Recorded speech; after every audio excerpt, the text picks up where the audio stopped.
We move on to our soccer dream team this year. There were 8 selections in boys soccer. That has been expanded in recent years as well. Our first presenter finished his 8th year as the boys coach, and after a 3-10 start, turned the team around, went 9-1 the rest of the way, including a 9-game winning streak. They finished 12-11. Please welcome Rusty Sansagraw from the Farmington Knights.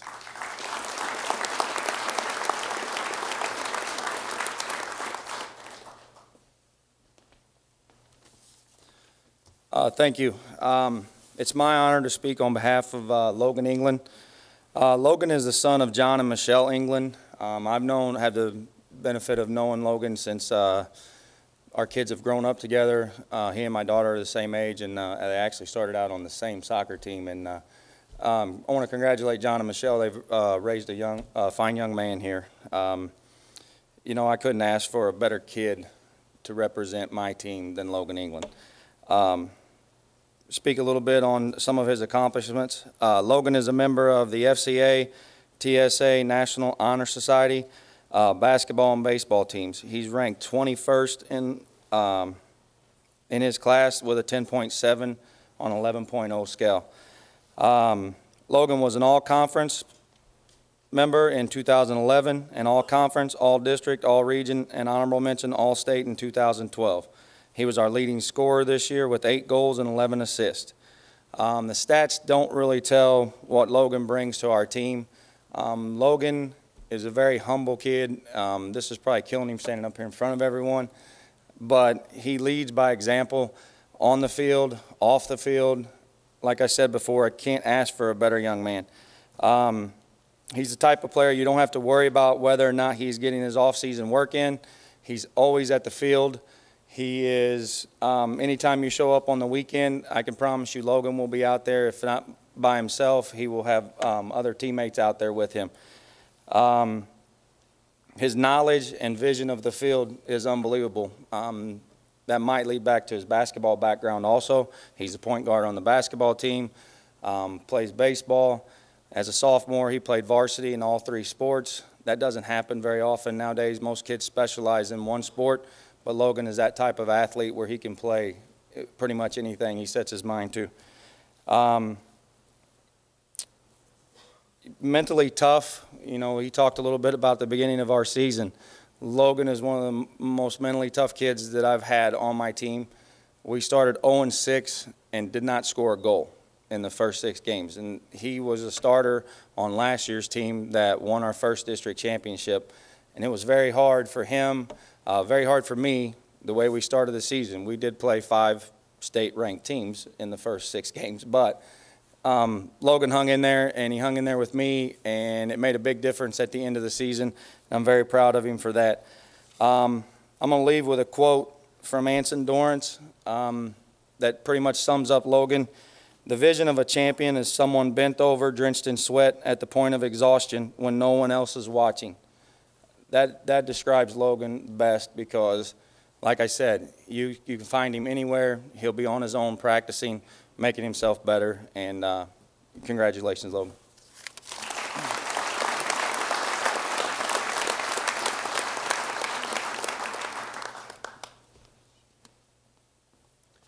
Our next presenter is in his 4th year, just finished his 4th year with the Fredericktown Black Cats. Please welcome to the podium, Coach Brandon Hale.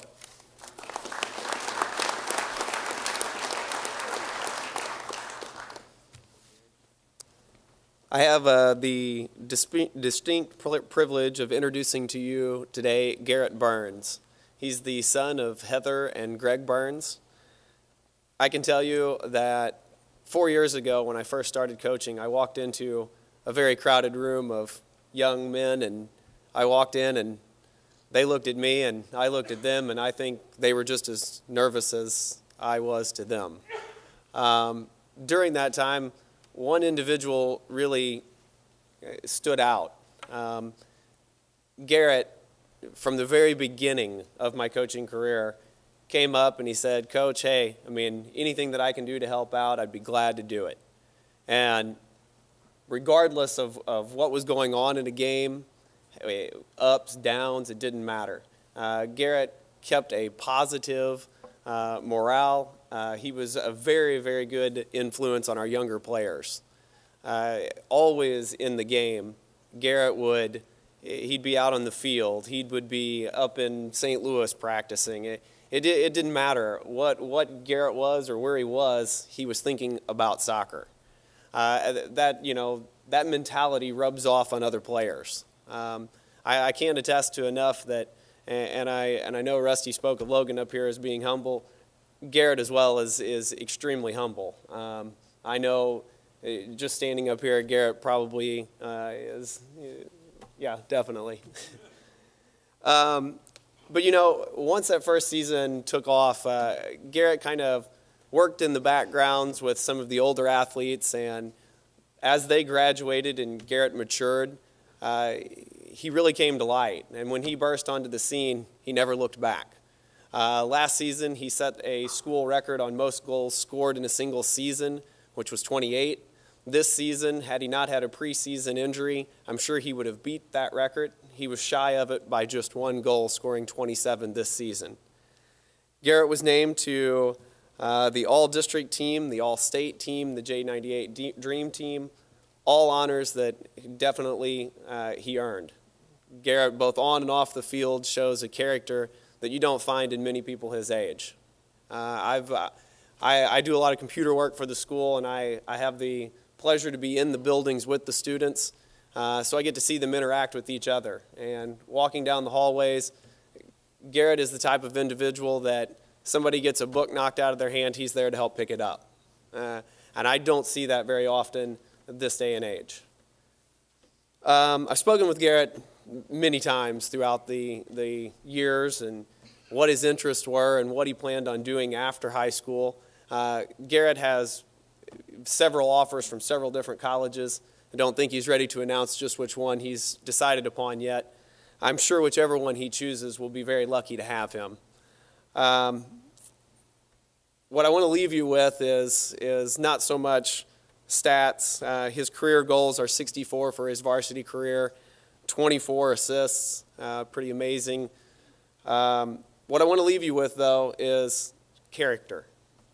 Garrett is the type of athlete that no matter, like I said, what's going on in a game, Garrett's morale and his character are so positive that I have not coached another athlete like that before. So without further ado, Garrett Burns.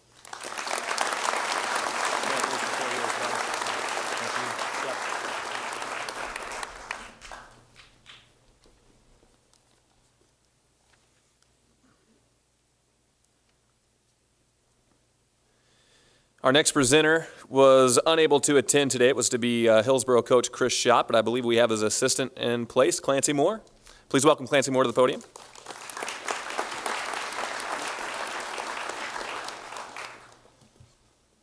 Thanks to the radio station and Mineral Area for putting on this great event. I'd like to introduce Mr. Matt Maxwell. Matt has been a 3-year starter for us at Hillsborough, leader on and off the field without a doubt. Some of his honors include all-tournament team at the Pacific Tournament and Hillsborough Tournament, first team all-conference, first team all-district, first team all-region, honorable mention all-state. This year he had 25 goals, 3 assists. That ranks him second in school history for a single season. For a career, he ended up with 40 goals, put him third all-time in our school history. And with that 40 goals, a lot of that, he could have had more. We played him where we needed to play him, and there were times where he had to play him in the back some, he had to play in the midfield some, played up top, just did whatever was asked of him at the time, and it says so much to his character that he was able to just accept that and do whatever it took for us to give us the best chance to be successful. In the classroom, on a 4.0 scale, Matt has a 3.3 GPA. He is planning on going to Missouri University Science and Technology in Rolla, and hopefully to continue his soccer career. I think one of the things that says a lot about an athlete is the way they play in the postseason, and Matt had definitely had his highlights in postseason play. Prior to Matt being on the soccer team, our program at Hillsborough had never played in a district championship game. In the last 3 years, we have made it to the district championship game 3 years in a row with him in the starting lineup. We won his sophomore year, we won the district title, and this past season, played in what I may consider one of the best soccer games I've ever been a part of. Just ask Coach Van Dyke from Windsor. He'll tell you it was the greatest because he won. But it was just phenomenal. Matt got us in the district tournament in 2 games. He scored 7 goals. In the championship game, he got us on the scoreboard early. Windsor came back, put 4 tallies on us. We were down 4-1 with 30 minutes to go in a game where if you lose, you go home. And Matt, being one of our team captains, but you know, a great athlete, you know, sometimes will get frustrated what's going on because he wants people to play at his level. And Matt was like that, but he was frustrated in such a great way. He never downed anybody. He'd come to Coach or I and say, you know, this is what I think we need to do, and always did it in such a respectful way and just led by example, and he did that in that game. With 30 minutes to go, down 3 goals, he gets one. We get back to 4-2, and Matt just kept playing hard and just led the team, put him on his shoulders. We ended up tying the game 4-4 with about 5 minutes to go in regulation. We go to overtime. We pick up, one of our players picks up a second yellow. We got to play a man short for 7-8 minutes in the overtime. Matt missed one by about half an inch, I think, on the outside post. Windsor hits the post. Just a phenomenal game. We ended up losing in penalty kicks. And it was just one of those games that Matt took him on his shoulder. I mean, he took everybody on his shoulder and just led the way. Didn't have to yell or scream, but just led by example, pushed people when they needed to be pushed, and it was something I will never forget. I wish we would have been on the correct end on the last part, but for a last game, it'll be something I know he'll never forget. I'll never forget either. So hope all the success to Matt. Hopefully he continues with a great college career, and I think he will. Matt Maxwell.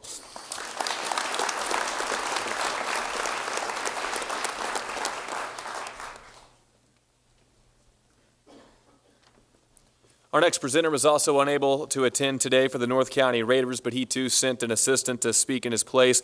Please welcome North County Assistant Coach Bob Bartolone.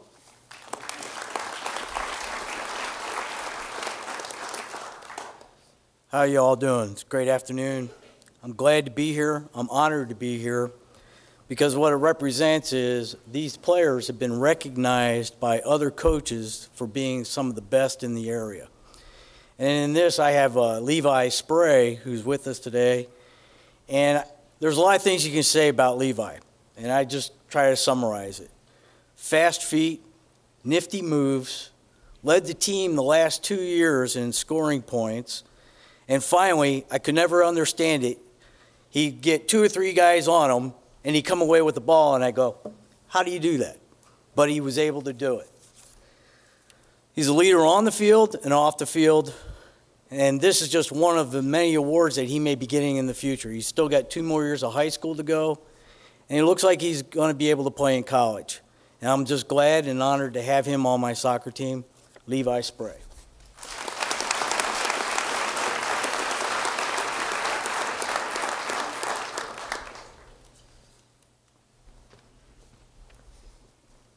Next up, we have a coach who just led his team to its first ever district title in boys soccer this year.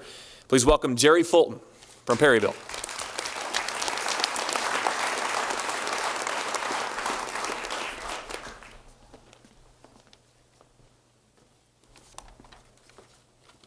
Hello, and I'd like to thank everyone for being here. I also like to thank the radio station for all they do for our coaches and players.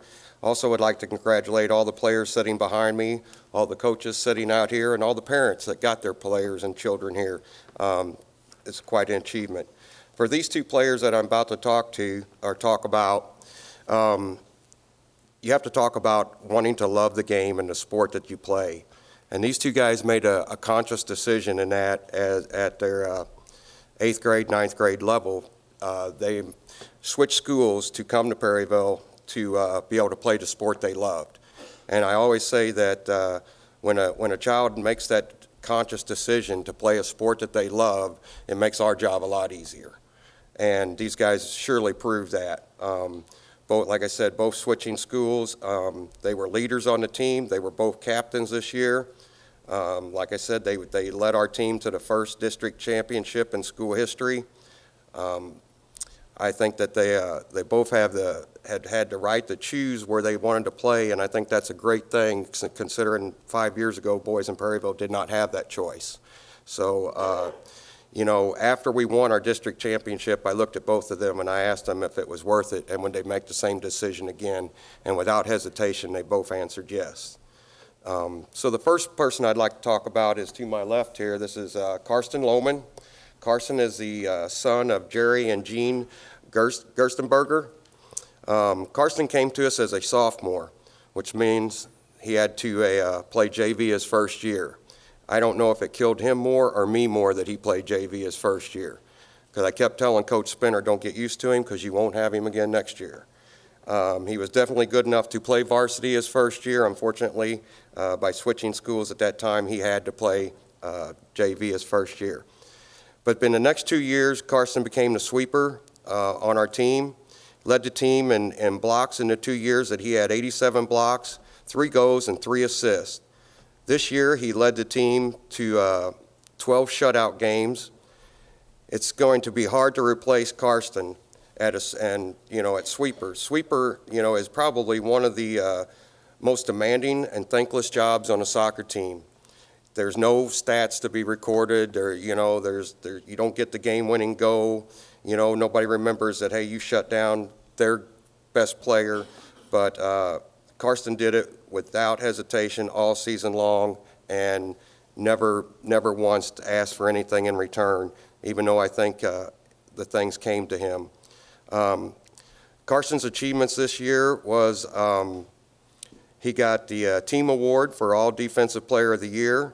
He was first team all conference, first team all district, first team all region, the defensive player of the year all region, and honorable state for all state. I'd like to present Karsten Lohman.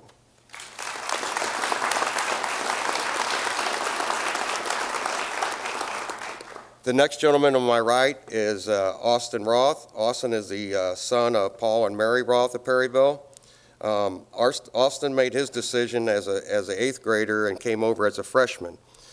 He played a little JV his first year, probably more JV than varsity the first year, but he did play a little bit of varsity along. But then he moved quickly to varsity in his second season and played varsity from there on out. His stats for this season was 17 goals and 9 assists, which made him our leading scorer for the season. In his career, he had 25 goals at the varsity level with 18 assists. Austin was very important to our team this year. As we found out late in the season, with 3 games left in the season, Austin went down with what we thought was going to be a game-ending or a season-ending injury. Thank God it wasn't. He kept telling us, Coach, I'll be back for districts. I'll be back for districts.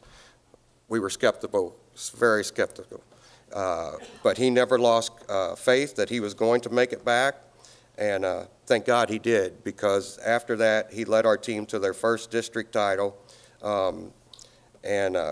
Some of Austin's awards were, he was our offensive player of the year for the team. He was our first team all conference, first team all district, first team all region, and he was the first player from Perryville High School to ever become a first team all state. Austin Roth.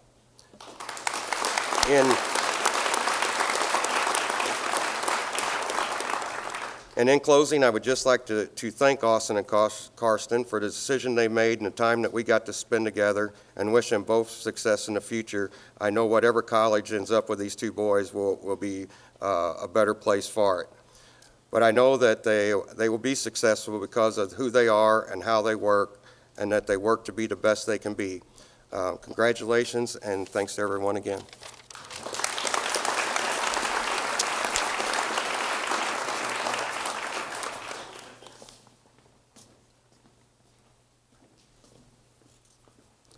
Our next presenter was to be our reigning Coach of the Year, Dan Bilkern from St. Pius, unable to attend today, but speaking in his place is softball coach and athletic director at St. Pius, Kevin Halley from the Lancers.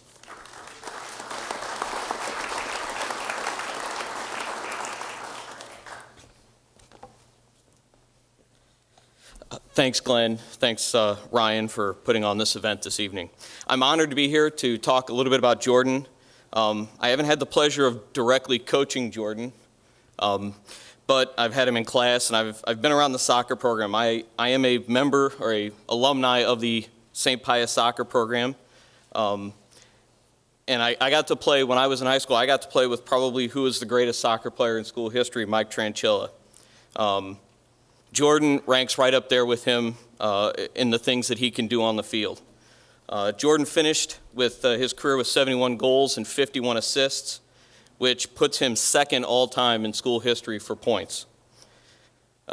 Jordan was a two-time first-team all-district member, two-time all-region member for the Southeast region, including last year, where he was the Offensive Player of the Year. He was a two-time all-conference player, including being conference MVP this season. He's a two-time, this is his second time being voted to the Dream Team. He led the team to multiple district championships and one Final Four appearance. And he's been a team captain. Probably the best story that I have about Jordan, and I got to see it this year, was being as someone who normally plays up top and is very offensive in his skills. The one thing that Jordan did that was very selfless this year is during the sectional game against Bayless, who had several players that scored 40-plus goals. Jordan was tasked with moving back into the midfield or the defense and marking their best player and trying to mark him out of the game. And that was probably, I'll say that was probably in 4 years, that's the best game that I had seen Jordan play, and he wasn't even doing the thing that he was probably known for. So I'm very proud to have been here to honor Jordan, and when he goes off to Mizzou to study business next year, he'll be very good at what he does as he moves on. So I thank him for letting me do this, and I wish him the best of luck, and Jordan Tucker.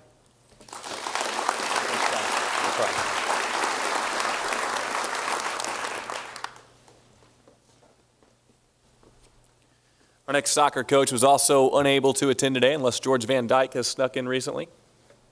No? In that case, I will be the one presenting on the behalf of Mr. Crater, Zach Crater, from the Windsor Owls soccer team. And for Zach, he was a senior this year on a Windsor team that not only won their district, but had an upset win over the Perryville Pirates in the sectional round as well. It was a magical season for the Windsor Owls this year. He had 22 goals, Zach did. 22 goals, 4 of those were game-winning goals, 56 points, 59 career goals at Windsor, 20 career assists, 138 total points. He's the all-time leading goal scorer and all-time leader in total points in school history. He was a team captain, played 3 years of varsity soccer, 1 year of track, 3 years of baseball, also an all-state selection this year from the Windsor Owls. Please give a big round of applause for Zach Crater.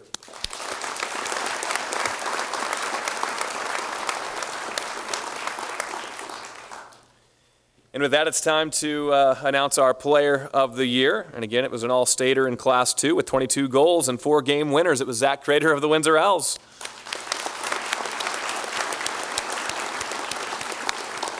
Zach's plaque will be mailed to him. Our coach of the year this year, Jerry Fulton from the Perryville Pirates.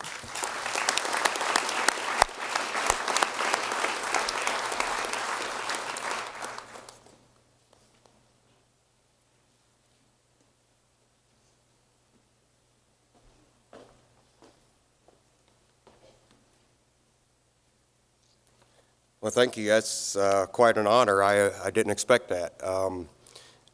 Really, this award should go to my players. We started 6 sophomores all year on our varsity squad.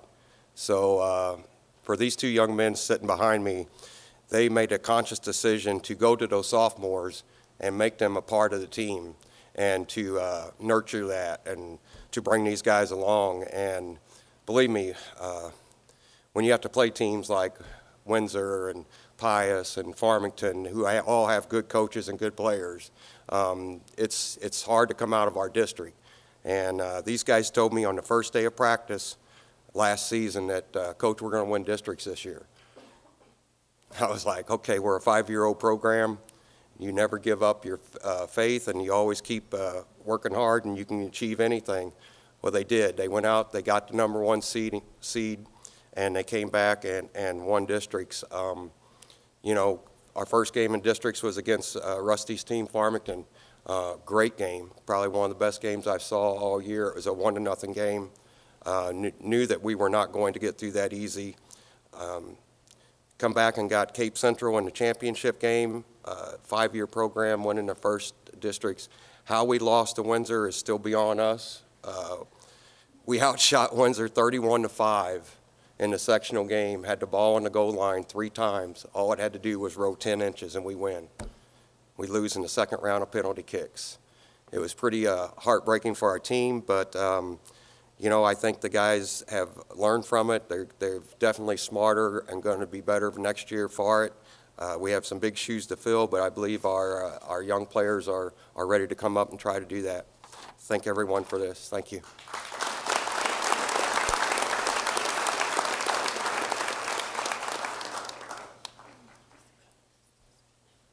Let's hear it one more time for the boys soccer dream team, 2012.